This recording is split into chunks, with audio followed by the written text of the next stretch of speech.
మహాదేవుడును మన రక్షకుడైనటువంటి యేసుక్రీస్తు నామంలో మీ అందరికీ వందనాలు తెలియజేస్తున్నాను. ఈరోజు నేను మీ ముందుకు రావడానికి గల కారణం ఏంటంటే, ఇంతకుముందు కరుణాకర్ గారి మీద మనం ఒక వీడియో చేసాము. దాని కంటిన్యూషన్గా పార్ట్ 2 చేద్దాం అని చెప్పి మనం ప్రిపేర్ అవుతున్న టైంలో మధ్యలో పత్తిత్తుగాడు ఒకడు వచ్చాడు అడ్డం. ఎవడు లలిత్ అంటే ఈ వ్యవహారం ఎలాగుంటుందంటే, ఒక పచ్చి వ్యభిచారం చేసేటటువంటి వేశ్య బయటకు వచ్చి పత్తిత్తు కబుర్లు చెబితే ఎలాగుంటుందో అలాగుంటుంది లలిత్ గాడి వ్యవహారం. సో ఇప్పుడు ఈడేం చేస్తున్నాడంటే, ఎప్పుడో సంక్రాంతి పండగ కంటే ముందు ఒక పోస్ట్ పెట్టావు, నాకు దరువేస్తానని చెప్పి నన్ను పక్కన పెట్టి కరుణాకర్ గారికి దరువేస్తావేందని చెప్పేసి వాడు లబలబలు ఆడుతూ ఉంటాడు. కాబట్టి మరి వాడి సంగతి ఏందో చూద్దాంలే, సరే నెక్స్ట్ కరుణాకర్ గారికి వేద్దాం అన్నట్టుగా నేను లలిత్ గాడికి పడుతుంది దరువు. మీరు చూడండి, చాలా బాగుంటుంది ఈ వీడియో. సరే వాడేమంటున్నాడో విందాం. నేల మీద కొన్ని గింజలు చల్లాను. లలిత్ అనే కోడి ఆ గింజలు తింటూ బాగా బలిసి కొవ్వు పట్టి ఉంది. సంక్రాంతి స్పెషల్గా వచ్చే వారంలో లలిత్ అనే కోడిని బాగా కైమా కొట్టి ఫ్రై చేసుకుని తినేస్తా, డోంట్ వరీ. ఎరా 3 వారాలు అయిందిరా, ఏదిరా? అదనమాట, పండగ ముందు పోస్ట్ పెట్టావు, ఇంతవరకు నా మీద వీడియో చేయలేదు. కాబట్టి వాడి సంగతి కాదు, ముందు నా సంగతి చూడనుకుంటా వాడు ముందుకొచ్చి ఉంగున్నామని తన్నాలి కదా, లేకపోతే వాడు ఊరుకోడు కదా. సరే వాడి సంగతి చూద్దామని చెప్పేసి ఈరోజు వీడియో మొదలు పెట్టాం. సో వాడు ఏమంటున్నాడు ఒక్కొక్కటి మరి మేము ముందు ఉంచుతాను చూడండి. దానికంటే ముందుగా లలిత్ గారు ఏమంటున్నాడు విన్నారు కదా మీరు. అప్పుడు ఎప్పుడో పోస్ట్ పెట్టి ఏంట్రా ఇంతవరకు ఏం చేయలేదు నువ్వు, కైమా కొడతానన్నావు, అదన్నావు ఇదన్నావు అంటున్నాడు. మరి లలిత్ గారి ఈ సందర్భంగా నేను ఒక విషయం చెప్పాలి మీకు. మతోన్మాదులు ఇప్పుడు మీరున్నారు, లలిత్ గారు, నువ్వు కానీ, కరుణాకర్ గారు కానీ, ఇంకా మతోన్మాదులు ఎవరెవరైతే ఉన్నారో మీ వాళ్ళు అంతా కలిసి మీరు పొద్దున్న లేగితే మత విద్వేషాలు రెచ్చగొట్టడమే మీ పని, మీ ఉద్యోగం అదే. హైందవులు క్రైస్తవుల మధ్య తగాదాలు పెట్టడం, హైందవులు ముస్లిమ్స్ మధ్య తగాదాలు పెట్టడం, కలిసిమెలిసి ఐక్యంగా ఉన్నటువంటి సహోదరుల మధ్య చిచ్చు పెట్టడం, ఇవన్నీ కూడా మీరు చేసేటటువంటి పనులు. ఇలా మీరు చేస్తూ ఉంటుంటే మీకు కొంత ఫండింగ్ వస్తుంటుంది, మతోన్మాద సంస్థల దగ్గర నుంచి మీకు ఫండింగ్ వస్తుంటుంది. అలాగే మీలాంటి భావజాలం కలిగినటువంటి మత ఉన్మాదులు, దేశాన్ని నాశనం చేయడానికి కంకణం కట్టుకున్నటువంటి కొంతమంది మత ఉన్మాదులు మీకు ఫండింగ్ ఇచ్చి మిమ్మల్ని బాగా ఎంకరేజ్ చేస్తూ ఉంటారు. కాబట్టి మీకు వేరే పనే ఉండదు. ఇంకా మీరు పొద్దున్న లేగితే సోషల్ మీడియాలో మత విద్వేషాలు రెచ్చగొట్టడమే మీ పని కదా. మరి నేను అలా కాదు కదా, నేను మరి కష్టపడి పని చేయాలి, నా కుటుంబాన్ని పోషించుకోవాలి, మీకు మళ్ళీ నాకేం లక్షలు రావు కదా, నేను కష్టపడి వ్యవసాయం చేసుకోవాలా. సో అందువల్ల ఏమవుతుందంటే సమయం అనేది సరిపోవట్లా. మీకు వెంటనే దరువు వేయాలని ఉంటుంది, కానీ నాకు మరి టైం ఒక పక్కన మరి నేను జీవనాధారం కోసం చేసిన పనికి ఆ టైం చాలా వరకు అటు కేటాయించాల్సి వస్తుంది. మీకు వీడియో చేయాలంటే టైం సరిపోవట్లా. కానీ ఈ మధ్య ఏం చేశానంటే ఏదో రకంగా మనం అడ్జస్ట్మెంట్ చేసుకొని ఎక్కువ సమయం మీకే కేటాయించాలని చెప్పి నేను నిర్ణయం తీసుకున్నాను. మతోన్మాదులకు ఎప్పటికప్పుడు దరువు వేయకపోతే ఏమైందంటే మీరు చెప్పేటటువంటి అబద్ధాలే నిజం అనుకొని జనాలు మోసపోయే అవకాశం ఉంటుంది. కాబట్టి నిజం ఎప్పుడు కూడా ప్రచారంలో ఉండాలి. కాబట్టి మరి నేను ఇక తప్పనిసరి అయ్యి నిర్ణయం తీసుకున్నాను. ఇక నుంచి మీకు గ్యాప్ లేకుండా మాత్రం ఉతుకుడు మిమ్మల్ని మామూలుగా కొట్టను. ఎరా లలిత్గా, సరే ఇప్పుడు ఈ వీడియోలో ఏందిరా నువ్వు మరీ ఇంత అజ్ఞానాన్ని బయట పెట్టుకున్నావు, నీ అజ్ఞానాన్ని. అరే లలిత్గా, ఈ వీడియోలో నువ్వు ఏమని అనుకున్నా కానీ నువ్వు మరీ ఎంత పనికిమాలినడు అనుకోలేదురా నేను. కనీసం మీరు నమ్ముతున్నటువంటి గ్రంథాల్లో రెఫరెన్సులు కూడా చూసుకోవడం మీ చేత కాదు. ఇప్పుడు నేను చక్కగా 2 పుస్తకాలు రాసి రెఫరెన్సులు ఇచ్చాను. దాని ప్రకారం మరి మీ గ్రంథాల్లో ఉన్నటువంటి రెఫరెన్సులు చూసుకోవడం నీకు చేత కాదు. ఏదో పిచ్చిగా వాగావు, అనవసరంగా నవ్వులు పాలయ్యావు లలిత్గా. సరే ఇప్పుడు లలిత్ గారు ఏమంటున్నాడో చూద్దాం. 1 by 1 వీడికి దరువు వేసుకుంటాం ముందుకెళ్తాం. సో ఇది మనువాద ధర్మం, దాచబడిన మనువాద దేవుళ్ళ రహస్యాలు అనే బుక్ 2వ వాల్యూమ్లో ఒక ఎపిసోడ్ రాశాడు, చాప్టర్ 2లో. అదేంటంటే కృష్ణుడు మాంసాహారి. దీనికి ఇది చెప్తుంది ఏంటి? అహింస, గోరక్షణ, గోమాంసం నిషేధం లాంటి నీతి సూక్తులు వల్లించే మనువాదులు ఈ సనాతన ధర్మం వల్లనే మనుష్య జాతికి మనుగడాన్ని సంకలగుద్దుకునే మనువాదులు తమ గ్రంథాల్లో తాము ఆరాధించే దేవతలు ఎలాగ స్వతహాగా జీవించారో, ఏ మాదిరి మనం ముందుంచారో గమనిద్దాం. కృష్ణుడు రుక్మిణిని వివాహం చేసుకునేటప్పుడు పెండ్లి విందు కొరకు ఏమేమి జంతువులను చంపారో, ఎన్ని లక్షల జంతువులను చంపారో తెలిస్తే ఎవ్వరైనా ఆశ్చర్యపోవాల్సిందే. కింద బ్రహ్మవైవర్త పురాణము, శ్రీకృష్ణ జన్మఖండము, 105వ అధ్యాయము 61, 62, 63 శ్లోకాలు. ఇప్పుడు శ్లోకాలు ఎవడు టిక్ పెట్టిస్తే ఆ శ్లోకాలు మాత్రమే చదివావనుకో, అవి కూడా చదివి ఉండవులే, అలా చదివావనుకో ఇలాంటి తప్పుడు అర్థాలే వస్తాయి. పైగా వీడు కొలతలు కూడా చెప్తా ఉన్నాడు. అంటే పెళ్లిలో మెను ఏమేమి పెట్టారో కూడా చూద్దాం ఒకసారి. 1,00,000 గోవులు, 2,00,000 జింకలు, వీటిని చంపవలెను. ఈ లైన్ పదాలు గుర్తుపెట్టుకోండి. కుందేళ్లు 4,00,000, తాబేళ్లు కూడా 4,00,000 చంపవలెను. అలాగే 10,00,000 మేకపోతులు, 40,00,000 గొర్రెలు చంపవలెను. మొత్తం కలిపి 61,00,000 జంతువులను, వీటన్నింటినీ గ్రామ దేవతకు భక్తితో బలి ఇచ్చి వీని మాంసమును వండి కృష్ణుడు రుక్మిణి పెండ్లి విందుకు ఏర్పాటు చెయ్యవలెను. దాని కింద మళ్ళీ చిన్న ఆల్జీబ్రా లెక్క ఒకటి ఇచ్చాడు. 1 + 2 + 4 + 4 + 10 + 40 = 61 లక్షలు అని ఇచ్చాడు. అసలు ఈ మెను మొత్తం కూడా కృష్ణుడి పెళ్లికి సంబంధించింది, శ్రీకృష్ణుడు రుక్మిణి పెళ్లిలో వచ్చిందని నీ అమ్మ మొగుడు చెప్పాడారా? అరే లలిత్గా, ఈ మెను అంతా కూడా కృష్ణుడు రుక్మిణి పెళ్లి యొక్క దావత్కు సంబంధించినటువంటిది అని చెప్పి నీ అమ్మ మొగుడే చెప్పాడరా నాకు. లలిత్గా చూస్తావా? నీ అమ్మ మొగుడిని చూపిమంటావా? చూపిస్తా, చూడరా నీ అమ్మ మొగుడు ఏం చదువుతున్నాడు, జాగ్రత్తగా విను ఒకసారి. वैवत पुराण श्री कृष्ण जन्म खंड अध्याय 106 श्लोक नंबर 61, 62, 63। उसमें क्या लिखा कि जिस दिन श्री कृष्ण का विवाह रुक्मणी के साथ में हुआ तो रुक्मणी के बाप ने बारात को दावत देने के लिए 1,00,000 गाय काटी, 2,00,000 खरगोश काटे, 3,00,000 कछुए काटे, 4,00,000 हिरन काटे, 5,00,000 कस्तूरी वाले हिरन, 6,00,000 नील गाय, 7,00,000 बकरे, 8,00,000 मेंढे। सारा हिंदुस्तान दावत में चला गया था क्या? మొత్తం కూడా కృష్ణుడు రుక్మిణి పెళ్లి యొక్క దావత్ అని చెప్పేసి అతను చెప్తా ఉన్నాడు. ఎవరు? నీ అమ్మ మొగుడు. విన్నావుగా లలిత్గా? అది ఒరే లలిత్గా, మీ వాళ్ళే చెప్తున్నారా. ఇప్పుడు కృష్ణుడి పెళ్లికి అన్ని లక్షల జంతువులను చంపారు, 61,00,000 జంతువుల్ని చంపారు. వాటిలో గోవులు, కుందేళ్ళు, మేకలు, గొర్రెలు, తాబేళ్ళు ఇవన్నీ ఉన్నాయని చెప్పేసి మెనూలో ఏదో బ్రహ్మవత్త పురాణంలో ఉందని చెప్పేసి మీ వాళ్ళే, మీ పీఠాధిపతులే, మీ మఠాధిపతులే, మీ గురువులే, మీ స్వామీజీలు ఆ రకంగా చెప్తా ఉంటే మీరేంద్ర నా మీద పడి ఎడుతారు ఎదవనాయళ్ళ. చాలా స్పష్టంగా చెప్తున్నారు కదా. ఎరా విన్నావుగా? నీ అమ్మ మొగుడు ఏం చెప్పాడు విన్నావుగా లలిత్గా? అదనమాట. సో నేను చెప్పటం కాదు, మీ వాళ్ళే చెప్తున్నారు చాలా స్పష్టంగా. కృష్ణుడి పెళ్లికి 61,00,000 జంతువులను చంపి పెళ్లి విందు ఏర్పాటు చేశారు, దావత్ ఏర్పాటు చేశాడని చెప్పేసి మీ గురువు, మీ స్వామీజీలే చెబుతున్నారు.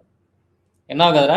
ఇప్పుడు నేను నిన్ను తిట్లు తిడితే మహా అయితే ఆడేం చేస్తాడు, లలిత్గాడు ఎట్టంటాడు అని ఒక వీడియో చేసుకుని నన్ను కూడా తిడతాడు. అదిరా లలిత్గా, ఆ మాత్రం భయం ఉండాలి సాంబశివరావు అంటే మీ మతోన్మాదులకి. మీకు ఆ మాత్రం భయం ఉంటే చాలు.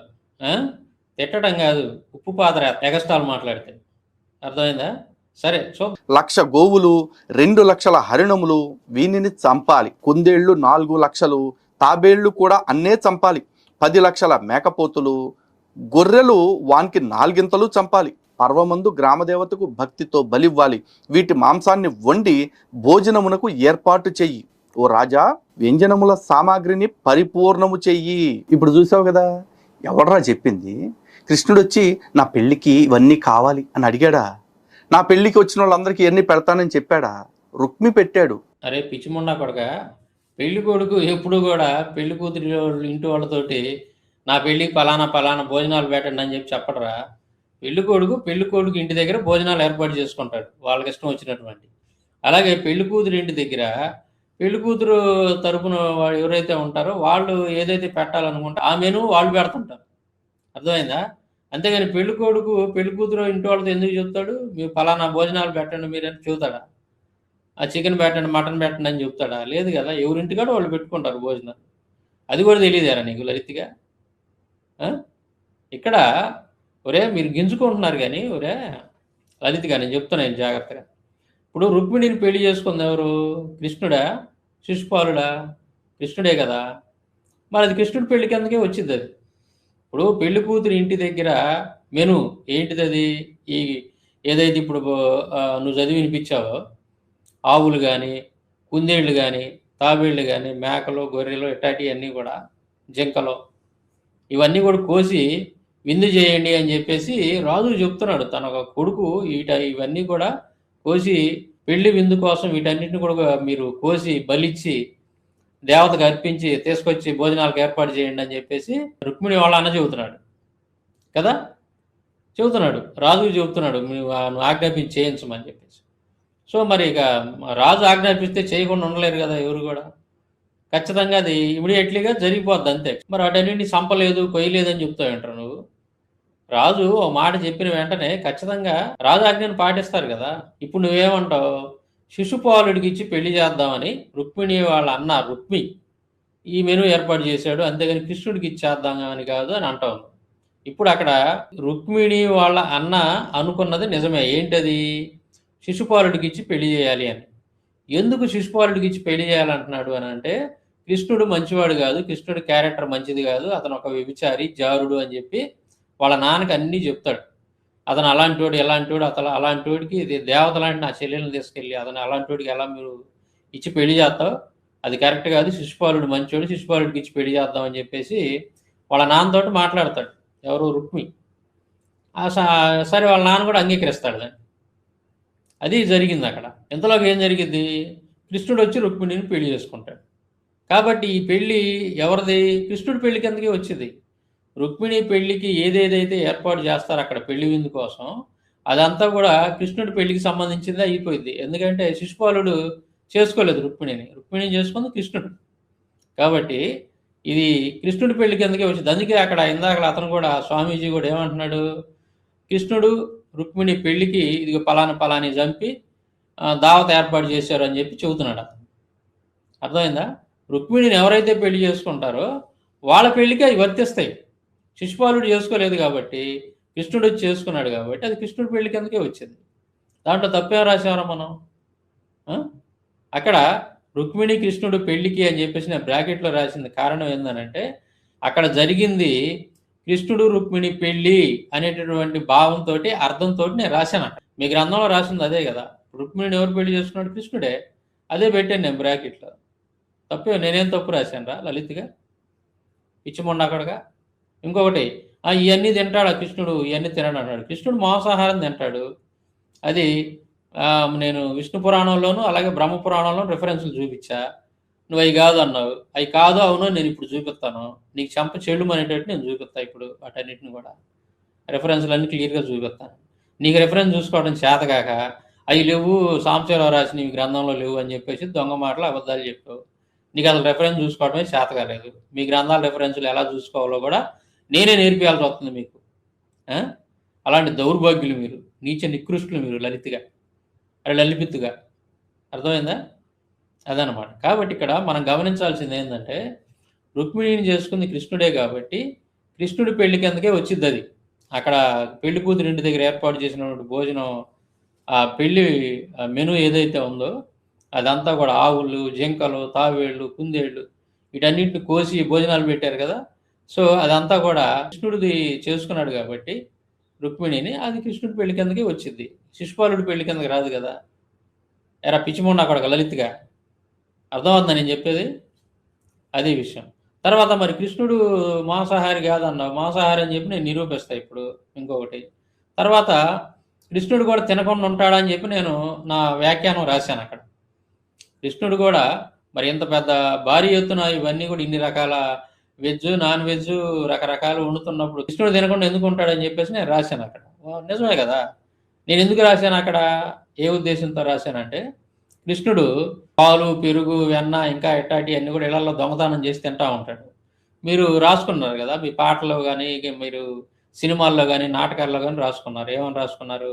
వెన్న దొంగ, కన్య దొంగ, పెరుగు దొంగ, పాల దొంగ అని చెప్పి మీరు పాటలు రాసుకొని పాడుతూ ఉంటారు. సో కృష్ణుడు దొంగతనం చేసి తింటా ఉండేవాడు కాబట్టి, అట్లాగే అంత మరి తిండి కోసం అంతలాగా తాపాత్రపడేటువంటి ఒక వ్యక్తి మరి ఇన్ని రకాల జంతువులను కోసి ఇంత పెద్ద విందు ఏర్పాటు చేస్తుంటే కృష్ణుడు తినకుండా ఉంటాడని చెప్పి రాశాను నేను అక్కడ. తప్పే ఉంది దాంట్లో. వచ్చినప్పుడు అత్తగారింటికి వచ్చినప్పుడు ఖచ్చితంగా తింటారు కదా. ఎరా లలిత్గా, అల్లుడు పెడతారు కదా. మరి ఎట్లాగూ వెజిటేరియన్ కాదు కదా కృష్ణుడు, నాన్ వెజిటేరియనే కాబట్టి ఖచ్చితంగా తింటాడు. ఈ 1,00,000 గోవుల్ని చంపాలి అని ఎందుకు అంటున్నాడు? ఇది కూడా ఇందులోనే ఉంది. తర్వాత పేజీకి రా. సో 105వ అధ్యాయంలో 50వ శ్లోకం ఒకసారి చూద్దాం. అహో నందస్య వైశ్యస్య తస్మై గోరక్షకాయ చ. ఇప్పుడు ఈ నందుడి సంతానమైన శ్రీకృష్ణుడు ఎవరని చెప్తున్నాడు? గోరక్షకుడు అని చెప్తున్నాడు. కాబట్టి ఆ గోరక్షకుడైన శ్రీకృష్ణుడితో వైరం పెట్టుకోవాలి అంటే శ్రీకృష్ణుడు మనసు పడుతున్నా లేదా శ్రీకృష్ణుడిపై మనసు పడుతున్న రుక్మిణీదేవిని తీసుకెళ్ళి వేరే వాళ్ళకి ఇచ్చేసి కృష్ణుడిని బాధ పెట్టడం ఒక దారి. ఇక రెండో దారి ఏంటంటే ఏ కృష్ణుడైతే గోరక్షకుడు అని చెప్తున్నారో ఆ కృష్ణుడికి ఇష్టమైన గోమాతల్ని చంపేసి కృష్ణుడిని మరింత బాధ పెట్టడం. కాబట్టి దుష్ట చతుష్టయం అనేది దిక్కుమాలిన బ్యాచ్ ఇంకేం చేస్తుంది? ఇదే చేస్తుంది. ఒరే లలిత్గా, నువ్వు నీ దిక్కుమాలిన కవరింగ్లో ఎదవనాయాలా? అక్కడ పెళ్లి విందు కోసం చంపన్నాడు రా గోవుల్ని. రుక్మి చెప్పింది మామూలుగా ఏదో బయటికి తీసుకొచ్చి చంపేయండి అని చెప్పట్లా, వధించండి అని చెప్పట్లా, పెళ్లి విందు కోసం చంపమంటున్నాడు గోవుల్ని. ఇంకా ఇతర కొన్ని రకాల జంతువుల పేర్లు కూడా చెప్పాడు కదా, జింకల్ని, కుందేళ్ళని, తాబేళ్ళని కూడా చంపమని చెప్పాడు ఆ విందు ఏర్పాటు చేయడానికి, పెళ్లి విందులోకి. అంటే ఏంది? దీన్ని బట్టి మనకి ఏమర్థం అవుతుంది లలిత్గా?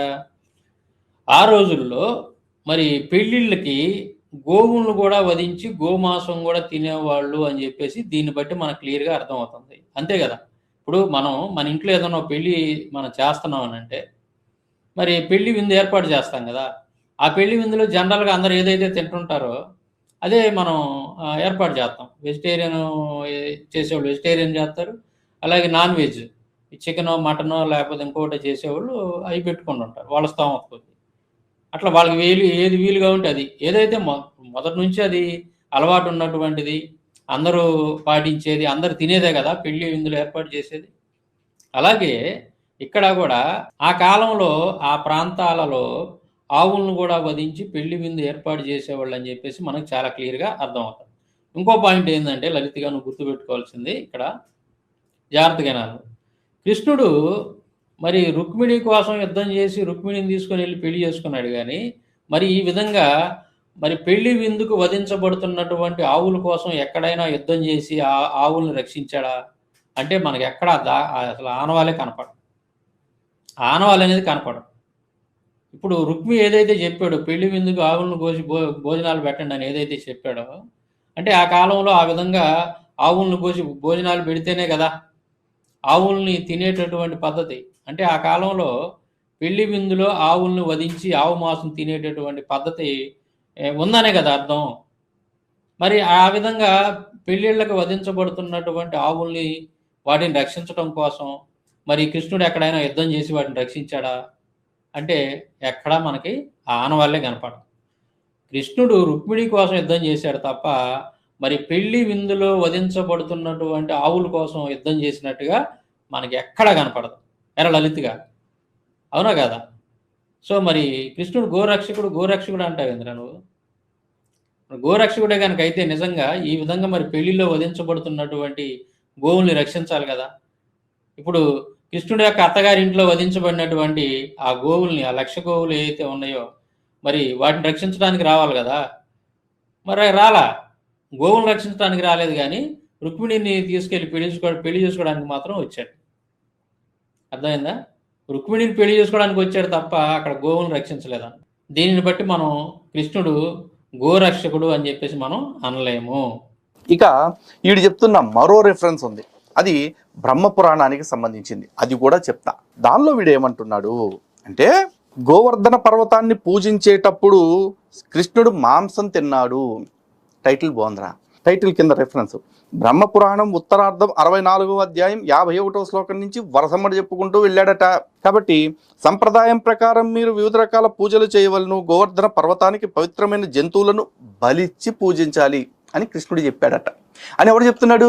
ఈ అరగుంటగాడి చెప్తున్నాడు. అరే పిచ్చి మొన్నా కొడక లలిత్గా, అరే లల్లిపిత్తుగా, నీ పేరు లల్లిపిత్తుగాడు కదా, లల్లిపిత్తుగాడు.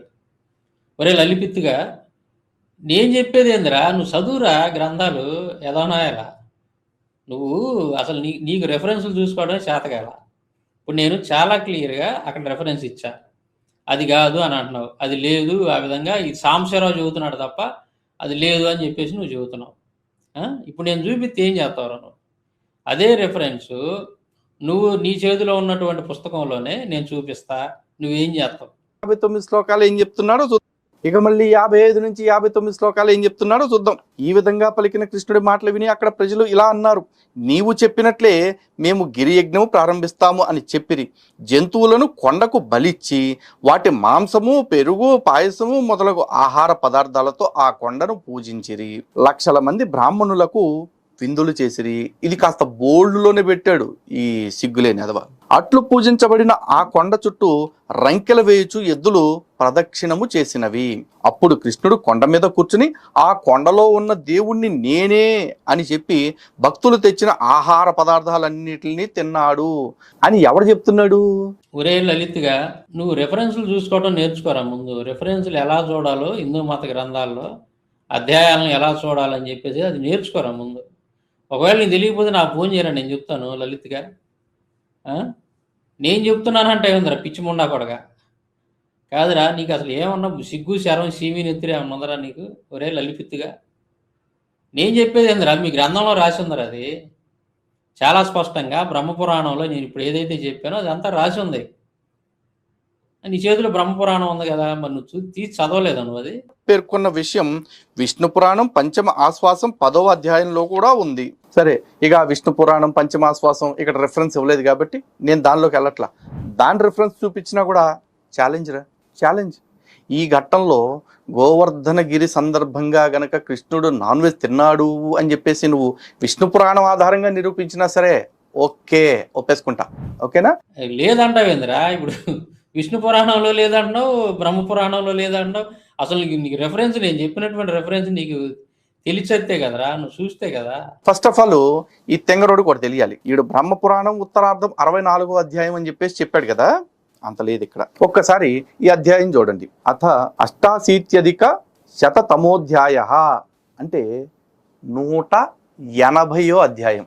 ఈడు 64వ అధ్యాయం అని చెప్పేసి రాశాడు. మరి వీడికి రాత్ర పరిశుద్ధ పిశాచం ఏమన్నా వచ్చి కల్లో చెప్పిందేమో 64వ అధ్యాయం అని. అది 180వ అధ్యాయం అని నీకెవరు చెప్పారా? అశ్వమేధ యాగంలో గుర్రానికి గాడిదలు పుట్టిన వాళ్ళు వచ్చావని చెప్పారా నీకు? ఏరా లలిత్గా, పిచ్చి ముండా కొడగా, నువ్వు బిల్డప్లు కాదురా. అసలు మీ బిల్డప్లు ఏందిరా? నాకు నవ్వు వస్తుందరా నీ మాటలు ఏంటంటే. ఒరే లలిత్గా, అదా 88 అంటే 188వ అధ్యాయం, 180వ అధ్యాయం కాదు. ఒరే పిచ్చి ముండా కొడగా లలిత్గా, నీకు ఇట్లాంటి బేసిక్సే తెలియలేదు నీకు. నువ్వేందిరా నువ్వు నాకు కౌంటర్ పెట్టేది అదోనా? ఈ నవ్వులు పాలవటం తప్ప నువ్వు ఎందురా మీ కౌంటర్లు ఏంది? మీరేంటిరా సాంశరావు కౌంటర్ అనుకుంటా వచ్చి ఎర్రి ఎంగళప్పలు అవుతుంటారు, ఒక్కొక్కడు ఎరుపు అవుతుంటాడారా? లలిత్గా, నాకు నవ్వు వస్తుందరా నీ వీడియోస్ వస్తుంటే.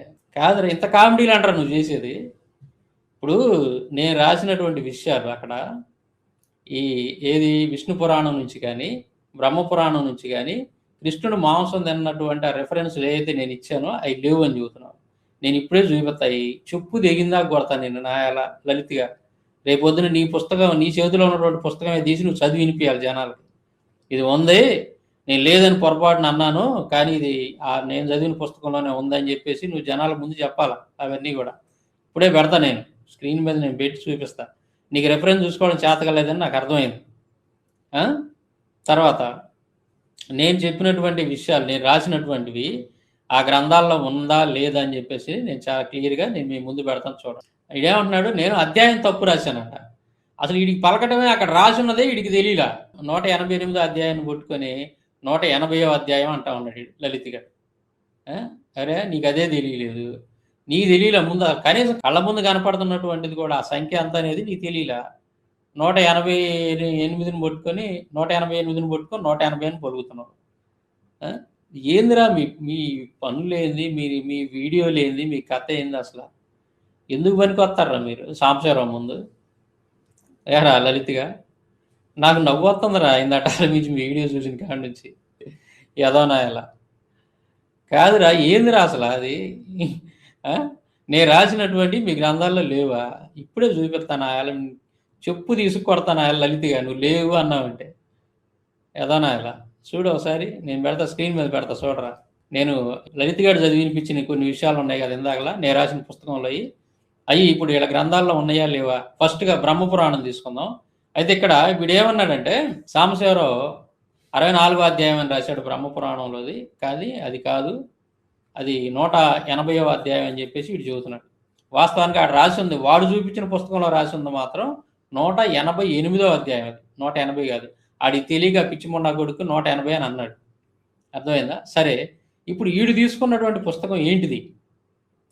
ఈ లలిత్ గాడు ఏదైతే పాయింట్అవుట్ చేస్తున్నాడో వాడు ఏ పురాణాన్ని తీసుకొని మాట్లాడుతున్నాడు అనేది నేను మీకు చూపిస్తాను చాలా వివరంగా. అర్థమైందా? నేను ఏ పురాణాన్ని తీసుకొని నేను రాసిన పుస్తకాల్లో కోట్ చేశాను, నేను ఎవరి పురాణాలు తీసుకున్నాను, లేదా లలిత్ గాడు ఇప్పుడు మాట్లాడుతున్నటువంటిది ఏ పురాణాన్ని తీసుకొని మాట్లాడుతున్నాడో, అది ఎవరు పబ్లిష్ చేసినటువంటి పురాణం తీసుకొని మాట్లాడుతున్నాడో నేను మీ ముందు అంటే మీకు అర్థమయ్యేటట్టు చెప్తాను. ఇప్పుడు లలిత్ గాడి చేతిలో ఉన్నటువంటి ఆ పుస్తకంలో కూడా నేను నా పుస్తకంలో రాసినటువంటి విషయాలు ఉన్నాయి. వాడు ఏదైతే లేవు అంటున్నాడో వాడి పుస్తకంలోనే ఉన్నాయి. అది కూడా ఎక్కడ ఉన్నాయి? గోవర్ధనోద్ధరణం అటువంటి చాప్టర్ ఏదైతే ఉందో దానికి ముందు పేజీలోనే ఉన్నాయి నేను రాసినటువంటి బ్రహ్మపురాణంలో. లలిత్గా నువ్వు ఏదైతే చదువుతున్నావో దానికి ముందు పేజీలోనే ఉండేరా నేను రాసిన ఈ పుస్తకంలో రాసినవి. ఏదో నాయలా నీకు రెఫరెన్స్ చూసుకోవడం చేతగాక అది లేదు ఇది లేదు అంటూ వాగుతూ ఉండవు, పిచ్చి కోతలు కొత్తా ఉండవు. సరే, నేను దాని గురించి కొద్దిగా క్లారిటీ ఇస్తాను, ఆ పురాణం గురించి. ఇప్పుడు లలిత్ గాడు ఏ పురాణం తీసుకొని మాట్లాడుతున్నాడు? నేను చెప్పినవి లేవు అంటున్నాడు కదా. ఒకసారి ఆ పురాణం గురించి నేను వివరిస్తానండి. ఇదిగో నేను స్క్రీన్ మీద పెడుతున్నా చూడండి. ఇది ఈ ఎర్రట పుస్తకాలన్నీ కూడా ఏంటంటే వెంకటేశ్వర ఆర్ష భారతి ట్రస్ట్ వాళ్ళు ముద్రించినటువంటి. ఇది ఒకప్పుడు ఒక వ్యాపారవేత్త ఈ పుస్తకాలని ప్రింట్ చేసి చాలా తక్కువ రేటుకి ఇస్తూ ఉండేవాడు. అంటే ఇది ఒక ఏదో సేవలాగా భావించి అతను ఏదో పెద్ద బిజినెస్ మ్యాన్ అనమాట, హైదరాబాద్లోనే ఉంటాడు. ఆయన ఈ పుస్తకాలని బాగా మంచిగా ప్రింట్ చేసి చాలా తక్కువ రేటుకి ఇస్తూ ఉండేవాడు. ఇవి అన్ని పురాణాలు ఇప్పుడు లభ్యం అవ్వట్లేదు. అంటే ప్రజెంట్ ప్రింటింగ్ కూడా ఇవి ఈ ఓల్డ్ బుక్ షాపుల్లోనే ఎక్కడో అక్కడ ఎక్కడ దొరుకుతూ ఉంటాయి అంతే. ఈ పురాణాలు అన్నీ కూడా దొరకవు, ఇవి కూడా అన్నీ దొరకవు. 18 పురాణాలకు గాను మహా అయితే ఒక 7-8 పురాణాలు దొరుకుతూ ఉంటాయి, 10 పురాణాలు దొరుకుతూ ఉంటాయి అంతే. అయితే వీటిల్లో ఈ లలిత్ గాడు ఏదైతే చూపించి మాట్లాడుతున్నాడో వాడు ఈ పుస్తకంలో అయితే చదివాడు ఇప్పుడు దాకా. సో ఇక్కడ విషయ సూచిక అనేది మరి వాళ్ళు ఎలా రాశారో చూడండి ఒకసారి. విషయ సూచికలో మనం చూస్తే అధ్యాయాలు ఎలా రాశారో మీకు చూపిస్తాను. సీరియల్గా వరుసగా ఉండాలి కదా, ఎట్లా 1, 2, 3, 4, 5 అని ఉండాలి కదా. దీంట్లో ఎలా ఉందో చూడండి మీరు ఒకసారి. ఇదిగో 69 వరకు బాగానే ఉంది. 65, 66, 67, 68, 69 అధ్యాయాలు ఇవన్నీ కూడా. కానీ ఇక్కడికి వచ్చేసరికి ఏంటంటే 176 అధ్యాయం అని రాసేసాడు. ఈ 69 నుంచి 176 మధ్యలో ఉన్నటువంటి అన్నీ కూడా మరి ఏమైపోయినాయి అధ్యాయాలన్నీ, దీంట్లో ఎందుకు రాయలేదు అనేది మనకి ఇక్కడ క్లారిటీ లేదు. ఇక్కడ 176 అధ్యాయం కాడ నుంచి స్టార్ట్ అయింది. మళ్ళీ ఈ 69 నుంచి ఉండవన్నమాట అధ్యాయాలు. ఇది లలిత్ గాడు చేతిలో ఉన్నటువంటి పుస్తకం, వాడు ఏదైతే చదువుతున్నాడో ఆ పుస్తకం అనమాట ఇది. సో ఈ నెంబరింగ్ని పట్టుకొని వాడు నన్ను ఎగతాళి చేస్తున్నాడు. సాంబశివరావుకి రెఫరెన్స్ చూడటం తెలియలేదు, అధ్యాయం తప్పు రాశాడు పుస్తకంలో అని చెప్పేసి ఆ పిచ్చి మొండ కొడుకు ఇవన్నీ గమనించకుండా వాడు నోటికి వచ్చినట్టు వాగేశాడు. ఎరా లలిత్గా, ఇక్కడ నువ్వు నీ చేతిలో ఉన్న పుస్తకం ఒకసారి తీసి చూడరా. 69 తర్వాత 176 ఎలా వచ్చిందిరా? దీన్ని పట్టుకొని నువ్వు సాంబశివరావుకి అధ్యాయం రాయడం రాలేదు, పుస్తకంలో తప్పు రాశాడని చెప్తావా? పిచ్చిముండా కొట్ట. అసలు ఈ తెలుగు అనువాదాలు చేసినటువంటి వాళ్ళందరికీ కూడా కొంచెం గజిబిజిగా ఉంటుంది వ్యవహారం. మనకి ఒరిజినల్ ట్రాన్స్లేషన్ తీసుకోవాలి అని అంటే ఉన్నట్టుగా అథెంటిక్గా తీసుకోవాలంటే ఎప్పుడైనా మీరు చౌకాంబ పబ్లికేషన్ అటువంటి ఒక పబ్లిషర్స్ ఉంటారు. వాళ్ళు గత 130 సంవత్సరాల నుంచి ఈ సాంస్క్రిట్ బుక్స్ని, హిందువుల యొక్క మత గ్రంథాలని సంస్కృతంలోను, అలాగే సంస్కృతము మరియు హిందీ ట్రాన్స్లేషను, సంస్కృతము ఇంగ్లీష్ ట్రాన్స్లేషను, ఈ విధంగా వాళ్ళు మరి ముద్రించి డిస్ట్రిబ్యూట్ చేస్తూ ఉన్నారు దాదాపు 130 సంవత్సరాల నుంచి. అంటే చాలా పాత అనువాదం వీళ్ళవన్నీ కూడా. అందువల్ల ఏంటంటే ఎవరైనా సరే నార్త్ సైడ్ ఎక్కువగా ఈ చౌకాంబ పబ్లికేషన్ వాళ్ళు ముద్రించినటువంటి గ్రంథాలకి ఎక్కువ ప్రిఫరెన్స్ ఇస్తారు. అది అథెంటిక్ అన్నమాట. ఈ సౌత్ ఏరియాలో ఉన్నటువంటి వాళ్ళకి పెద్దగా వీటి జోలి బారు కాబట్టి అంత ఇదిగా తెలియదు ఇటుండ వాళ్ళకి వీటి గురించి. అయితే ఇప్పుడు నేను చూపించినటువంటి ఆ ఆర్షభారతి, వెంకటేశ్వర ఆర్షభారతి వాళ్ళు ఆ ముద్రించినటువంటి ఆ పుస్తకాలు ఏవైతే ఉన్నాయో, వాటిని అనువాదం చేసేటటువంటి వాళ్ళు కూడా, ఆ రచయితలు కూడా ఏం చేశారంటే, ఈ నార్త్‌లో ఉన్నటువంటి చౌకాంబా పబ్లికేషన్ వాళ్ళయి, అలాగే మోతీలాల్ బనారసిదాస్ వాళ్ళయి, వీళ్ళయి తీసుకొని వాళ్ళ దగ్గర పెట్టుకొని వీళ్ళు అనువాదాలు చేశారు. ఈ తెలుగులో అనువాదం చేసేటప్పుడు ఏం చేశారంటే, ఈళ్ళు కొంతమంది కుహనా మేధావులు ఎక్కడైతే వాళ్ళకి ఇబ్బందికరంగా ఉంటాయో కొన్ని పదాలు గాని, కొన్ని సంఘటనలు గాని, వాటిని పూర్తిగా తొలగించటం, లేదా ఆ పదాల్ని అర్థం కాకుండా రాసేయటం, లేదంటే ఆ పదాలకు తప్పుడు వ్యాఖ్యానాలు రాయటం, అట్లా చేసుకుంటూ వచ్చారు. కొంచెం కుటిలత్వం చూపిస్తుంటూ వచ్చారు. అది నేను ఐడెంటిఫై చేశాను. కొన్నిట్లో చూసి ఐడెంటిఫై చేసి నోట్ చేశాను. సందర్భం వచ్చినప్పుడు వాటి గురించి కూడా నేను చూపించి మరీ మాట్లాడతాను. నేను ఈ పుస్తకాలు రాసేటప్పుడు ఈ మొత్తం కూడా నేను అబ్జర్వ్ చేశాను. మనం అచ్చం తెలుగు ట్రాన్స్‌లేషన్ మీదనే ఆధారపడితే పర్ఫెక్ట్‌గా ఉన్నది ఉన్నట్టుగా మనం సమాజానికి అందించలేము. కాబట్టి అథెంటికేషన్ ఏంటి అసల? ఈ అథెంటిక్ బుక్స్ ఏమున్నాయి ఇండియాలో? ప్రాచీనమైనటువంటి అనువాదాలు ఏమున్నాయి? ఏ పబ్లిషర్స్ నిజాయితీగా ఉన్నట్టుగా అనువాదం చేయించారు అనేది నేనప్పుడు ఆలోచించి దాని గురించి బాగా సెర్చ్ చేసినప్పుడు ఈ చౌకాంబా పబ్లికేషన్ అటువంటి వాళ్ళది నాకు కంటపడింది. అప్పుడు ఫస్టు తెప్పించాను. కొన్ని బుక్స్ వాళ్ళ దగ్గర నుంచి నేను వారణాసి నుంచి తెప్పించాను. తెప్పించి పరిశీలన చేసినప్పుడు వాటికి తెలుగు ట్రాన్స్‌లేషన్ వాటికి పరిశీలన చేసినప్పుడు కొద్దిగా ఈ తెలుగులో అనువాదం చేసినటువంటి రచయితలు వాళ్ళ యొక్క బుద్ధి చూపించారు. అక్కడక్కడ చూపించారు. నాకు అర్థమైంది. ఇది ఎట్టయితే ఇది పక్కన పెట్టాలి మనం ఈ చౌకాంబా పబ్లికేషన్ వల్ల ఆ ట్రాన్స్‌లేషన్ బుక్సే మనం తీసుకోవాలి. అవి తీసుకొని గనక మనం వీటిలో అనువాదం గనక రాసుకుంటా వస్తే మనం ఎలాంటి వాడితో అయినా సరే, ఆడు ఎంత పెద్ద పీఠాధిపతి అయినా, మఠాధిపతి అయినా, ఎవరి ముందైనా సరే మనం కూర్చొని వీటి గురించి మనం చర్చించవచ్చు. మనం ఎటువంటి పొరపాటు లేకుండా మంచి అనువాదాన్ని అందించినటువంటి వాళ్ళం అవుతాం మనం అని చెప్పేసి నాకు అనిపించి నేనేం చేశానంటే, ఈ చౌకాంబా పబ్లికేషన్ వాళ్ళ బుక్సే తెప్పించాను. పురాణాలు గాని, ఇంకా ఇతర గ్రంథాలు. దాదాపు 99% అయ్యేవాడండి. బ్రహ్మపురాణం అని అన్నాడు కదా వాడు, ఇప్పుడు ఏడు చూపించాడు. చూడండి, దాంట్లో అధ్యాయాలే సరిగ్గా లేవు. అధ్యాయాలే సరిగ్గా 69 తర్వాత 176 అని రాశారు దాంట్లో.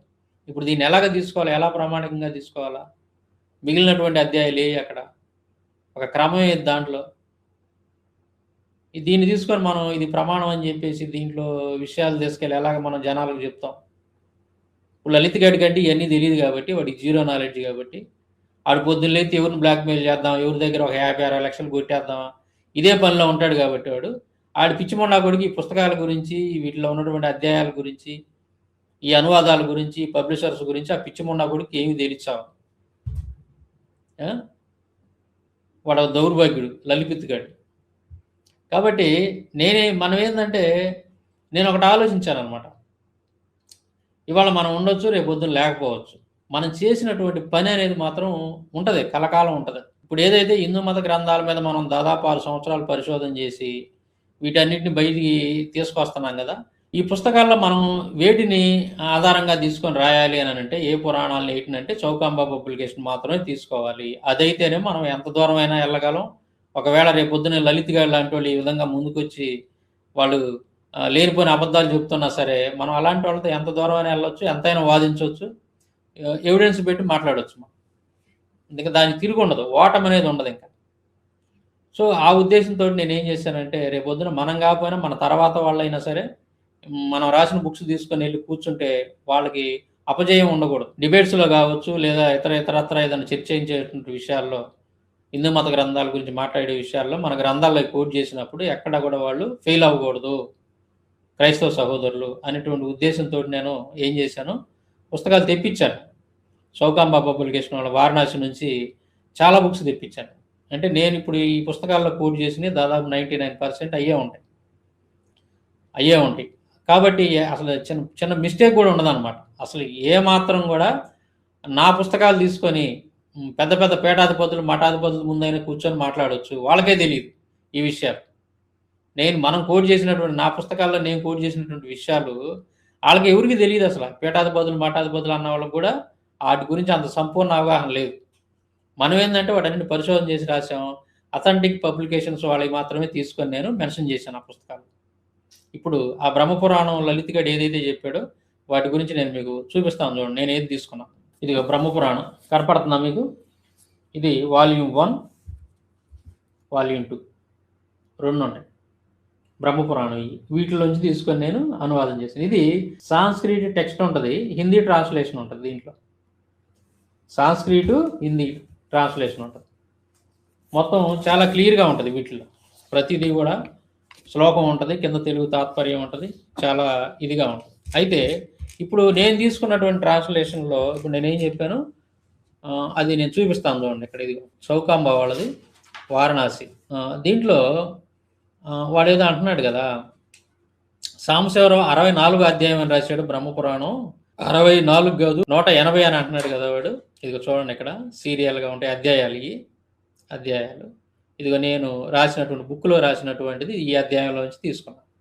ఇది 64, ఇది సాంస్క్రిట్ లెటర్స్ అనమాట. ఇది అది 6, ఇది 4, 64. 64 309 పేజీ. 309 పేజీలో నేను తీసుకున్నాను అనమాట. ఇది ఇక్కడ ఏముంది, ఇక్కడ రామకృష్ణ కృత్ అనేక్ లీలా వర్ణన్ అని ఉంది కదా ఇక్కడ. ఇది చూడండి, ఈ అధ్యాయం చూద్దాం.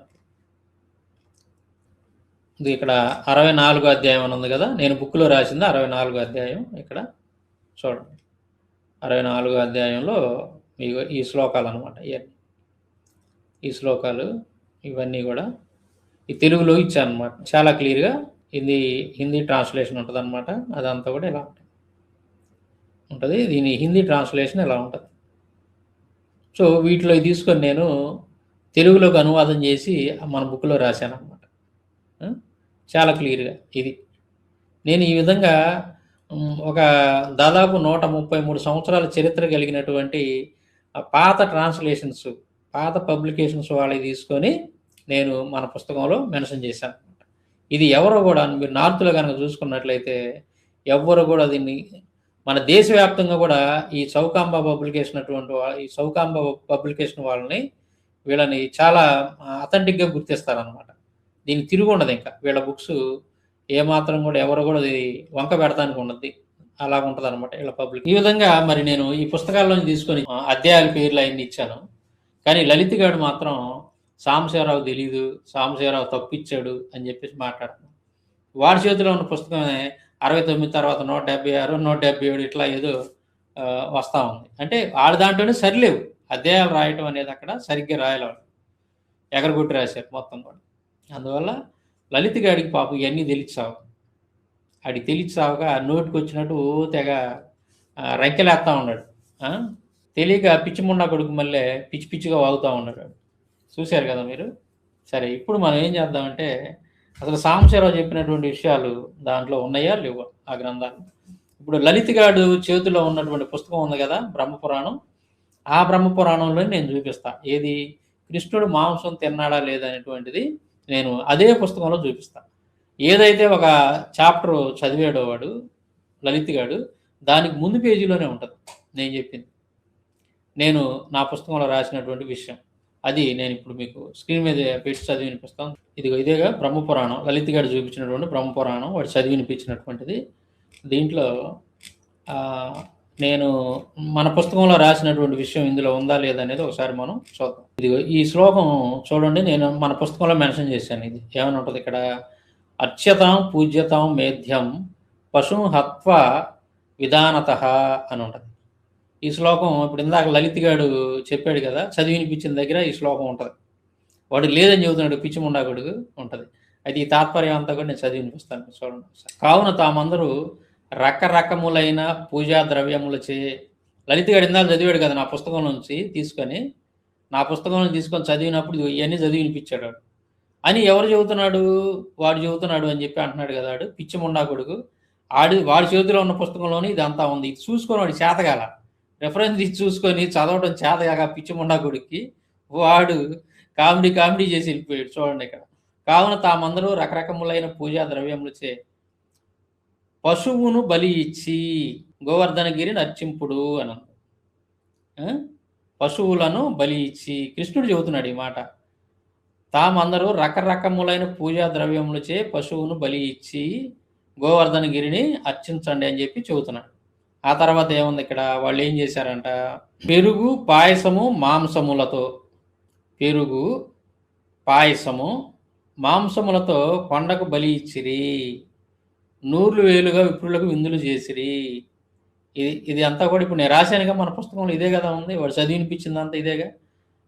పాయసము పెరుగు మాంసములతో కొండకు బలి ఇచ్చారు అని చెప్పేసి చాలా స్పష్టంగా మన దాంట్లో రాసి. ఇప్పుడు కృష్ణుడు తిన్నటువంటి విషయం ఏడుంది దీంట్లో, లలిత్ గారి చేతిలో ఉన్నటువంటి పుస్తకంలోనే కృష్ణుడు మాంసం తిన్నాడని ఎక్కడుంది, ఇదిగో చూడండి కిందకు వస్తే మీరు ఇక్కడ గోవిందుడు కొండనెత్తమున కూర్చుండి నేనే మూర్తి ధరించిన కొండ దేవతనని ఆ గోపశ్రేష్ఠులు తీసుకొని వచ్చి నివేదించిన పలు తెరంగులైన అన్నములను ఆరగించను, పలు తెరంగములైన అన్నములను ఆరగించను.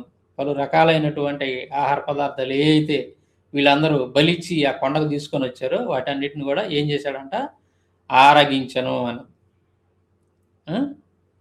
మరి కృష్ణుడు తిన్నాడని ఉంది కదా, వీళ్ళు బలిచ్చి అర్పించిన మొత్తం కూడా కృష్ణుడు తిన్నాడని స్పష్టంగా ఉంది ఇక్కడ. మరి తినలేదని చెప్తాడు ఏందాడు పిచ్చిముండా కొడుకు, ఎవడు, లలిత్ గారు. సరే ఇది బ్రహ్మపురాణం కదా, నేను అక్కడ మళ్ళీ ఇంకో విషయం రాశాను, ఏంటి ఇదే విషయం విష్ణు పురాణం పంచమాశ్వాసం 10వ అధ్యాయంలో ఉంది అని నేను చెప్పాను. దానికి వీడేమంటున్నాడు, ఎక్కడుందో చూపి, అది రెఫరెన్స్ ఇవ్వలేదు అన్నాడు. రెఫరెన్స్ చాలా క్లియర్గా ఇచ్చాను నేను అక్కడ, రెఫరెన్స్ చాలా క్లియర్గా ఇచ్చా. ఏమని ఇచ్చాను అక్కడ, విష్ణు పురాణం పంచమాశ్వాసం 10వ అధ్యాయం. మళ్ళీ ఇంకా రెఫరెన్స్ ఇవ్వలేదు ఈడు అంటాడు పిచ్చి ముండా కొడుకు. వాడు చూడాలి కదా దాని ప్రకారం, అంటే దీని ప్రకారం మనకి ఏమర్థం ఉందంటే ఈ లలిత్ గాడికి అసలు రెఫరెన్స్ చూసుకోవడం కూడా చేత కాదు, వాడి గ్రంథాల్లో వాడి రెఫరెన్స్ చూసుకోవడం కూడా చేత కాదు లలిత్ గాడికి అని మనకు చాలా క్లియర్గా అర్థమవుతా ఉంది. దీన్ని బట్టి నేను చాలా స్పష్టంగా పుస్తకంలో ఇదే విషయాన్ని కృష్ణుడు మాంసం తిన్నాడని చెప్పేసి విష్ణు పురాణం పంచమాశ్వాసము 10వ అధ్యాయంలో ఉందని చెప్పా. వాడు ఏం చేయాలా, విష్ణు పురాణం తీసి పంచమాశ్వాసం 10వ అధ్యాయం తీసి చూడాలా, చూసి సాంశవరం చెప్పిన దీంట్లో ఉందా లేదా చూసి కదా మాట్లాడాల్సిందాడు ఎర్ర లలిత్గా.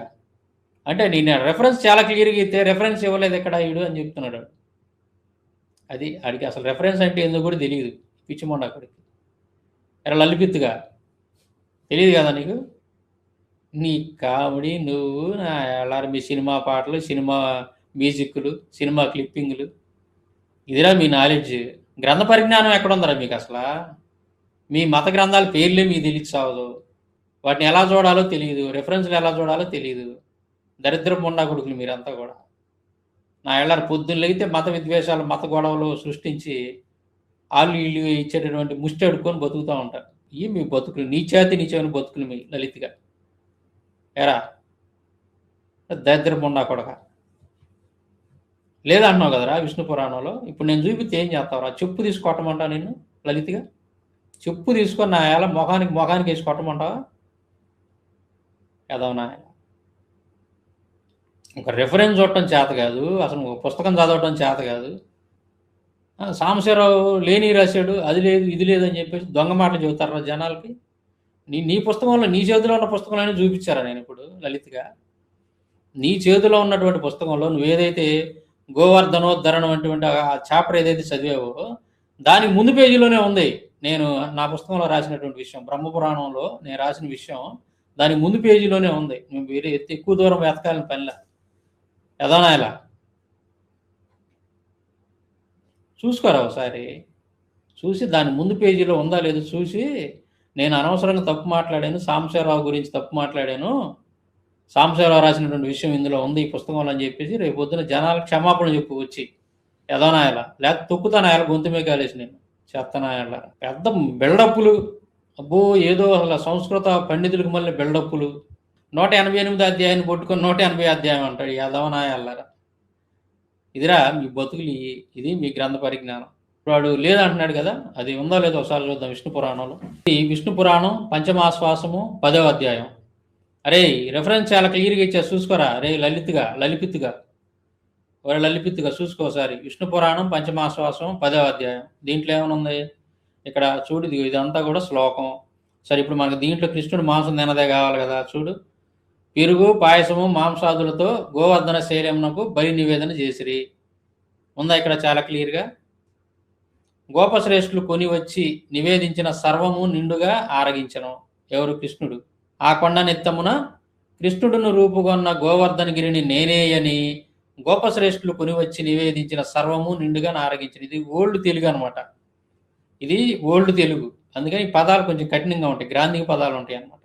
దీని అర్థం ఏంటంటే ఈ గోప బాలురు ఎవరైతే ఉన్నారో వీళ్ళంతా కూడా మరి ఆ కొండకి ఆ జంతువుల్ని వాటన్నిటిని కూడా బలి ఇచ్చి తీసుకొచ్చినటువంటి రకరకాల ఆహార పదార్థాలు, పెరుగు, పాయసము, మాంసము, ఇంకా రకరకాలైనటువంటి ఈ ఆహార పదార్థాలు ఏవైతే ఉన్నాయో వాటన్నిటిని కూడా ఏం చేశాడంట?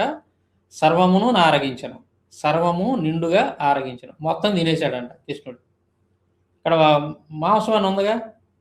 తర్వాత వీటిని బలియమని చెప్పినటువంటి జంతువులను బలియమని చెప్పినటువంటిది కూడా రెఫరెన్స్ కూడా ఉంది, అది కూడా చూపిస్తా చూడండి. ఇందులోనే కొండకు పూజించేటప్పుడు ఇది విష్ణు పురాణం పంచమాశ్వాసం 10వ అధ్యాయంలో ఏమనుంది? వివిధ పూజా సామాగ్రులచే నర్పింపనగును, వివిధ పూజా సామాగ్రులచే పూజించాలని చెప్పి నేను రాసే కదా మన పుస్తకంలో. ఇదే ఉందిగా ఇక్కడ చాలా క్లియర్గా. ఇందా లలిత్ గడు చదివాడు కదా, ఇదే కదా. మరి లేదంటే పిచ్చి మొండాకుడు. శాస్త్ర విధిని అనుసరించి పవిత్రమైన పశువులు బలి ఇచ్చి పూజింపాలి. తర్వాత ఇట్లా ఇక్కడ చూడండి ఏమనుంది ఇక్కడ చాలా క్లియర్గా, పవిత్రములకు పశువులను బలి ఇచ్చి పూజించాలంట, బలి ఇచ్చి పూజించాలి. అరే నువ్వు ఈ ఆర్ష భారతి వాళ్ళదే విష్ణు పురాణం అని దొరికిద్దిరా, తీసుకో అది. అరే లలిత్గా ఆర్ష భారతి వాళ్ళది విష్ణు పురాణం అని ఉంటుంది, దాంట్లో పంచమాశ్వాసం 10వ అధ్యాయం ఒకసారి తీస్తుంది. ఈ విషయాలన్నీ ఉంటాయి, ఇది శ్లోకాలు ఉంటాయి, తాత్పర్యం ఉంటుంది, అన్నీ ఉంటుంది. ఇక్కడ చాలా క్లియర్గా కృష్ణుడు ఏమని చెబుతున్నాడు? కృష్ణుడు చెబుతున్న మాటలు శాస్త్ర విధిని అనుసరించి పవిత్రములకు పశువులను బలి ఇచ్చి పూజించాలని చెప్తున్నాడు చాలా స్పష్టంగా. గోపాలుడికి చెబుతున్నాడు కృష్ణుడు. ఈ కృష్ణుడు చెప్పినట్టుగానే వాళ్ళు కూడా అలా చేశారు. ఈ పశువులను తెచ్చి బలి ఇచ్చి ఆ మాంసం, పాలు, పెరుగు, ఇంకా రకరకాల ఆహార పదార్థాలను తీసుకొచ్చి మరి పూజించి కృష్ణుడు పూజించి అక్కడ పెట్టినప్పుడు కృష్ణుడు వాటన్నింటిని కూడా ఆరగించడని ఉంటుంది, సర్వమును ఆరగించడని ఉంది. తర్వాత అక్కడికి వచ్చినప్పుడు బ్రాహ్మణులందరూ కూడా ఇవన్నీ తిన్నారని చెప్పి రాసి ఉంటుంది. అక్కడ బ్రాహ్మణులకు కూడా పెట్టారంట వాటన్నిటితో భోజనాలు, చాలా స్పష్టంగా రాసి ఉంది. నేను ఏట రాశాను లలిత్గా. ఇప్పుడు మీ గ్రంథాల్లో లేని నేనేదో వక్రీకరించి ఏదేదో రాశానని చెప్పేసి నువ్వు నోరు బారేసుకున్నావు నాయాల. ఇది ఇప్పుడు నేను జనాల ముందు పెట్టా. హైందవ సహోదరులు కూడా ఇప్పుడు ఇవన్నీ చూశారు చాలా క్లియర్గా. ఇప్పుడు నేను నా పుస్తకంలో రాసినటువంటి విషయాలు మీ గ్రంథాల్లో ఉందా లేదనేటువంటిది నీకు చాలా క్లియర్గా ప్రజల ముందు పెట్టి చూపించా.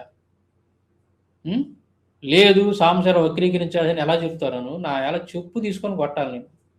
చెప్పుతోటి అది ఉంటుంది కదా, అశుద్ధాన్ని అద్ది మరీ కొట్టాలి నేను.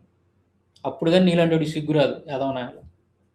ఎంత క్లియర్గా ఉంటే మీ గ్రంథాల్లో రాసి ఉంటే నేను 5 శ్లోకాలు కూడా ఇచ్చాను కదా అక్కడ. లేని కల్పించి అలా చెప్తాం, శ్లోకాలను కల్పించలేనుగా నేను.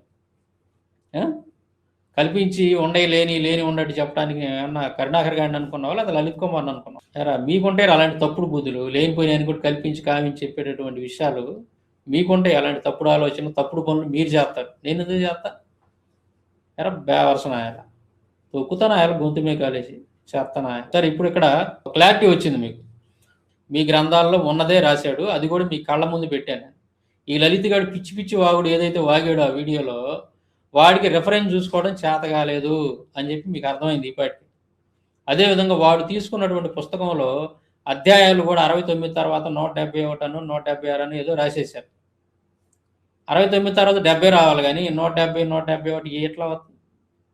అంటే అధ్యాయాలు కరెక్ట్గా లేవు వాడు తీసుకున్న పుస్తకంలో. అది తీసుకొని పిచ్చి మొండా కొడుకు నన్ను తప్పు పడుతున్నాడు. పిచ్చి పుస్తకాలు తీసుకొని మాట్లాడతా ఈ పిచ్చి మొండా కొడుకు నన్ను తప్పు పడుతున్నాడు. వీడిని ఏ చెప్పుతో కొట్టాలి మీరు చెప్పండి? ఈ దరిద్రం మొండా కొడుకు లలిపిత్తుగా అండి.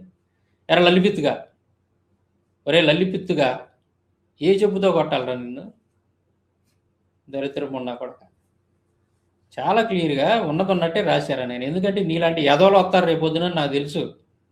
నీలాంటి సోంబేరు నాయుళ్ళు, పని బాట లేనోళ్ళు, ఇలాంటి బేవరస నాయుళ్ళు, గాలి నాయుళ్ళు అందరూ వచ్చి అంటే తూ తెలియనోడు కూడా వచ్చి నా పుస్తకాల్లో ఏలు పెట్టాలని చూస్తుంటారని నాకు తెలుసు. అందుకే మీ వేలుని కట్ చేయాలన్న ఉద్దేశంతో ముందే నేను ఊహించే ఈ జాగ్రత్తలన్నీ తీసుకున్నాను. నేను రాసిన పుస్తకాల్లో ఇచ్చినటువంటి రెఫరెన్సులు మీ గ్రంథాల్లో లేవు అని చెప్పి మగోడు ఇంతవరకు పుట్టలు పుట్టలేదు, పుట్టడు, పుట్టబోడు కూడా. ఎందుకంటే నేను ఉన్నదన్నట్టే రాశా. నేను సొంతగా ఈ ఒక్క రెఫరెన్స్ కూడా నేను కల్పించేది రాయలా. ఒక్క రెఫరెన్స్ కూడా మీ గ్రంథాల్లో ఉన్నదే తీసుకొని రాశాను అక్కడ. అర్థమైందా? అది చాలా క్లియర్గా నేను రాసినటువంటి విషయాలు, పుస్తకంలో రాసినటువంటి విషయాలు ఈ మతోన్మాదుల మత గ్రంథాల్లో ఎక్కడ ఉన్నాయో నేను చాలా స్పష్టంగా క్లియర్గా మీకు మీ కళ్ళ ముందు పెట్టాను. లలిత్ గాడు తప్పు చెబుతున్నాడు, లలిత్ గాడు అబద్ధం చెబుతున్నాడు, లలిత్ గాడికి రెఫరెన్స్లు చూసుకోవడం చేత కాలేదు, లలిత్ గాడికి రెఫరెన్స్ రాసినటువంటి రెఫరెన్సే తెలియదు ఆవిడికి. 180 అధ్యాయం అంటున్నాడు, 188 అధ్యాయాన్ని పట్టుకొని. అది ఆ పిచ్చిమొండ కొడుకు, వాడికి ఉన్నటువంటి నాలెడ్జ్ అది గ్రంథాల మీద. ఏరా లలిపిత్తుగా తర్వాత వాడు ఏదో వాగుతున్నారు చూడండి ఒకసారి. పైగా ఈ బుక్ ఆడు రాశాడని మీరు నమ్ముతున్నారు చూసారా, మీకురా హ్యాట్స్ ఆఫ్ చెప్పాలి. ఒక్కసారి ఆడి ఇంటర్వ్యూలో ఆడి భాష చూడండి, ఆడి పాత వీడియోలో ఆడి భాష చూడండి, పుస్తకాల్లో రాసిన ఈ భాష చూడండి. ఇది సాంబిగాడే రాశాడు అని మీరు నమ్మితే, ఎవడు టిక్కు పెట్టిస్తే ఈడు రాశాడు అని చెప్పినా పర్లేదురా, కనీసం ఈడు రాశాడు అని మీరు నమ్ముతున్నారంటే నిజంగా మీరు గొర్రెలేరా. అంతేలే. ఏంద్రా లలిపిత్తుగా వాగుతున్నావు? ఇప్పుడు ఈ పుస్తకాలు నేను రాయలేదంటావా? ఏరా నువ్వు ఆ మాట అనగా నన్ను నవ్వు వస్తుంది లలిపిత్తుగా. ఈ పుస్తకాలు నేను రాయలేదంటావు అంతేనా? అంటే మీరు అర్థం చేసుకోవాలి. ఈ వీడియో చూస్తే లలిత్ గారి మాటలు వింటున్నటువంటి మీకు ఈ పాటికి ఒక ఆలోచన వచ్చేసి ఉండాలి. ఏంటంటే ఈ పుస్తకాలు ఏవైతే ఉన్నాయో ఇవి, ఇందులో మనం రాసినటువంటి విషయాలు, మనం ఇచ్చినటువంటి రెఫరెన్సులు, రాసినటువంటి విధానం, ఇదంతా కూడా ఒక పెద్ద ప్రొఫెషనల్స్, ఒక పిహెచ్డి చేసేటువంటి వాళ్ళు ఉంటారు చూసారా, ఆ స్థాయిలో ఉంటుంది దీంట్లో అంతా కూడా. అందువల్ల వీడేంటంటే సాంబశివరావు ఏంటి అసలు ఇలాంటి పుస్తకాలు రాయటం ఏంది, సాంబశివరావు ఏంటి అసలు ఎంత కంటెంట్ దిగటం ఏంది, ఇప్పటివరకు చరిత్రలో ఎవరు చేయనటువంటి పని ఇది. సాంబశివరావు ఈ 2 పుస్తకాల్లో ఇచ్చినటువంటి కంటెంట్ ఇంతవరకు చరిత్రలో ఎవరు కూడా అటువంటి పని చేయలే. ఇంత రెఫరెన్స్, ఇదే సంస్కృత శ్లోకాలు, తెలుగు తాత్పర్యము, ప్రతిదానికి రెఫరెన్సు, ఏది వదిలిపెట్టకుండా వేదాలు, పురాణాలు, ఉపనిషత్తులు, ధర్మసూత్రాలు, శ్రౌత సూత్రాలు, సులభ సూత్రాలు, ఇంకా 18 పురాణాలు, ఉపపురాణాలు, అలాగే 22 ధర్మశాస్త్రాలు, ఇంకా బ్రాహ్మణాలు, అరణ్యకాలు, వీటన్నిటి నుంచి కూడా మరి డిఫరెంట్ టాపిక్స్ మీద వాటన్నిటిని కోట్ చేస్తూ ఈ గ్రంథాల్లో రాసినటువంటి విషయాలు అసలు ఇంతవరకు చరిత్రలోనే ఇలాంటి గ్రంథాలు రాల. దేవుని మహాకృప ఇది. అంటే నా గొప్పతనం అని నేను చెప్పట్లా. ఇప్పుడు లలిత్ గారు చెప్పినటువంటిది నిజం, ఇది నేను కాదు రాసింది, దేవుడు రాయించాడు నా చేత. ఎందుకంటే పాపం చీకట్లో మగ్గిపోతున్నటువంటి మన హైందవ సహోదరుల యొక్క కళ్ళు తెరిపేయటానికి, వాళ్ళని చీకట్లో నుంచి వెలుతురులోకి తీసుకొని రావడానికి దేవుడు నా చేత రాయించినటువంటి గ్రంథాలు. ఆశ్చర్యం వేసిద్ది. ఇప్పుడు సాంబశివరావు ఒక సాధారణమైనటువంటి వ్యక్తి, పెద్దగా చదువుకున్నటువంటి వాడు కూడా కాదు. అసలు ఈ హిందూ గ్రంథాలని పరిశోధన చేసి తీయటం అంటే పెద్ద పండితులకే అంతంత మాత్రం. ఒక సాధారణమైనటువంటి వ్యక్తి సాంబశివరావు మరి ఇంత కంటెంట్ తోటి ఇలాంటి గ్రంథాలు రాయగలిగాడు అని అంటే అది సాంబశివరావు గొప్పతనం ఏమాత్రం కూడా కాదు. అసలు నా గొప్పతనం ఏమీ లేదు దీంట్లో. ఇది దేవుడి గొప్పతనం, ఇదంతా మన దేవుడి గొప్పతనం. అర్థమైందా? అది లలిత్ గారి మాటల్లోనే అర్థమైపోతుంది మనకి. అసలు సాంబశివరావు ఏంది, ఈ పుస్తకాలు రాయటం ఏంది, మీరు నమ్ముతున్నారా? మీరు నమ్మకాకండి, ఇది సాంబశివరావు రాసినవి కాదా అన్నట్టు. అదే ఇప్పుడు సహజంగా ఏంటంటే ఇది దేవుని మహాకృప ఇదంతా కూడా. నా గొప్పతనం ఏమీ లేదు దీంట్లో. అసలు ఈ గ్రంథాలను సేకరించడం ఉంది చూసావు, గ్రంథాలను ఎక్కడెక్కడి నుంచో, ఎంత దూరం నుంచో డిఫరెంట్ గ్రంథాలు, వాటన్నిటిని కూడా సేకరించి తీసుకొచ్చి ఒక చోట పెట్టి వాటిని మరి ఇప్పుడు మీరు చూపించా కదా, అవన్నీ కూడా Sanskrit text, Hindi translation, Sanskrit text, English translation అలా ఉంటాయి.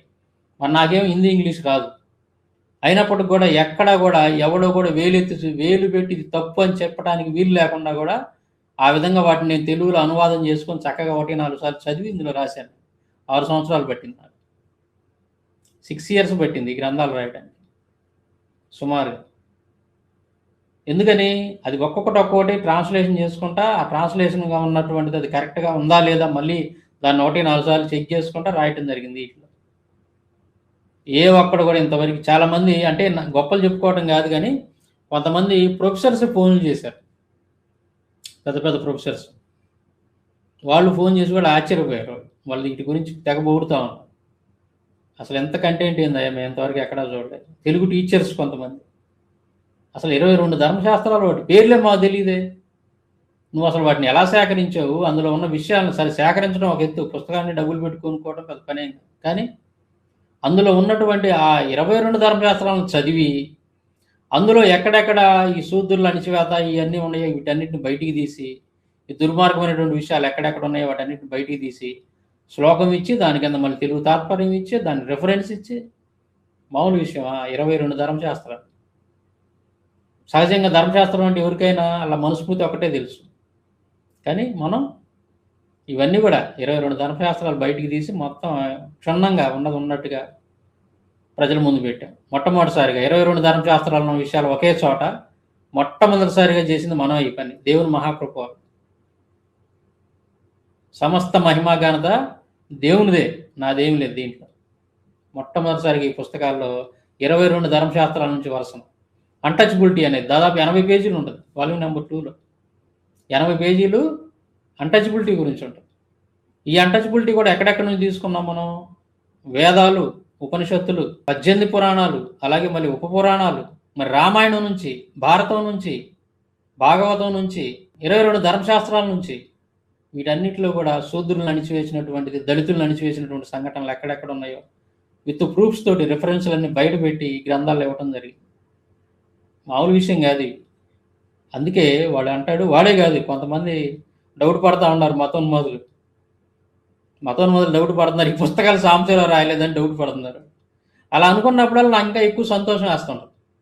అబ్బాయి అసలు ఇంత సబ్జెక్టు ఇంత కంటెంట్ సాంశీరావు రాశాడంటే మేము నమ్మలేకపోతున్నాం అని ఎవరైనా అంటే నాకు చాలా సంతోషంగా ఉంటుంది. ఎందుకు? అరే అంత గొప్పగా రాసామా మనం అనిపించింది. దేవునికే మహిమ, నాదేం లేదు ఇందులో, నా గొప్పతనం ఏం లేదు. అంటే దేవుడు తలుచుకుంటే ఏంటంటే గొర్రెలు కాసుకునే వాళ్ళని కూడా చక్రవర్తిని చేస్తాడు. చేశాడు మనకి బైబిల్లో. దావీదు అలాంటి మనకి దేవుని మీద అమితమైనటువంటి ప్రేమ, దేవుని అంటే అమితమైనటువంటి ఆ గౌరవం, అభిమానం, ఆ రోషం అని మనలో ఉంటే దేవుడు ఖచ్చితంగా ఎవరినైనా వాడుకుంటాడు తన పని కోసం. అంటానికి నా జీవితం ఒక ఉదాహరణ. నాకు కూడా ఆశ్చర్యం ఇది. ఒక్కోసారి పుస్తకాలు చూసినప్పుడు, ఇందులో ఉన్న కంటెంట్ చూసినప్పుడు నాకు కూడా ఆశ్చర్యం వస్తాం. దేవుడు చేయించాడు కాబట్టి నా చేత నేను ఈ విధంగా రాయగలిగాను తప్ప ఇందులో నా గొప్పతనం ఏమీ లేదు. లలిత్ గారు చెప్పింది కరెక్టే. వాడు ఆశ్చర్యపోతున్నాడు, అసలు ఇంత కంటెంట్ ఈ విధంగా సాంశీరావు ఇవ్వటం ఏంది. మొన్న ఇంటర్వ్యూలో కూడా ఈయన మహేంద్ర గారు అన్నాడు ఒకసారి, ఆ ఇంటర్వ్యూలో ఆయన అన్న మాట మీరు కూడా విన్నారు. ఆ ఇంటర్వ్యూలో చివరికి వచ్చేసరికి ఒక మాట అన్నారు, చూడటానికి చాలా సింపుల్గా కనపడతారు మీరు, మీ దగ్గర చాలా సబ్జెక్ట్ ఉందండి, అదండి ఇదండి అని చెప్పి మాట్లాడతాం. అట్లాగా ఇప్పుడు మనుషులు పైకి ఎలాగైనా కనపడవచ్చు. పైకి కనపడే రూపాన్ని బట్టి మనిషిని మనం ఎప్పుడు అంచనా వేయలేం. అర్థమైందా? కాబట్టి ఏదో సింపుల్గా కనపడుతున్నాడులే సాంశీరావుకి ఏం తెలుసు, సాంశీరావు ఇవన్నీ రాశాడా అని అనుకుంటే అది మీ భ్రమ, మీ పొరపాటు. సరే లలిత్ గాడే కాదు, ఇంకెవరైనా సరే ఈ పుస్తకాలు సాంశీరావు రాయలేదు, ఇంత కంటెంట్ అసలు సాంశీరావు వల్ల ఏమైంది అని ఎవరైనా అంటా ఉంటే నాకు ఇంకా ఎక్కువ సంతోషం వేస్తూ ఉంటుంది. ఎందుకంటే మనం అంత ఉన్నతంగా అంత గొప్పగా రాసామా అనిపించింది. అది రా లలిత్గా అది ఇదే ఏమైంది, ఇంక 2 రెడీ అవుతున్నాయి, వాల్యూమ్ నెంబర్ 3, వాల్యూమ్ నెంబర్ 4 ఇంక రెడీ అవుతున్నాయి. అది ఇంకా వీటిని మించి ఉంటుంది కంటెంట్. ఏంది అదనమాట. అంటే తప్పదు మరి, ఏం చేస్తాం. మీ కళ్ళు తెరిపియాలంటే పరిశోధన చేయాలి, వాటి మీద మనకున్న సమయాన్ని హెచ్చించి ఖర్చు పెట్టి పుస్తకాలు తెప్పించాలి, అవి చదవాలి. మరి ప్రజలకి వాటిలో ఏముందో ప్రజలకు తెలియజేయాలి. అప్పుడే కదా హైందవ సహోదరులు తెలుసుకునేది, వాళ్ళు చీకట్లో ఉన్నారా వెలుతురులో ఉన్నారా అనేది తెలుసుకుంటారు విత్ ప్రూఫ్స్ తోటి. ఇది ఈ విధంగా మనం రుజువులు, ఆధారాలతో మనం వాళ్ళ ముందు పెట్టినప్పుడు, ఖచ్చితంగా ఎవిడెన్స్ అనేది వాళ్ళ ముందు పెట్టినప్పుడు తెలుసుకుంటారు. కనీసం కొంతమంది అయినా కానీ మరి చీకట్లో నుంచి వెలుతురులో రావడానికి ప్రయత్నం చేస్తాను. దానికోసమే నేను ఇదంతా చేశాను, ఇంతవరకు చేయగలిగాను. దానికోసమే నేను ప్రయాసపడతా ఉన్నాను లలిత్గా. అది విషయం. సరే ఇంక ఏదో ఇంకా 2-3 ఉన్నాయి, కానీ ఇప్పటికే వీడియో లెంగ్త్ ఎక్కువైపోయింది. మనం నెక్స్ట్ వీడియోలో ఇంకో చిన్న ముక్క ఒకటి, ఒక అరగంట వీడియో చేద్దాం. ఇంకా 2-3 పాయింట్లు ఉన్నాయి వీడు మాట్లాడి, వాటి మీద కూడా మనం మాట్లాడదాం. Thank you.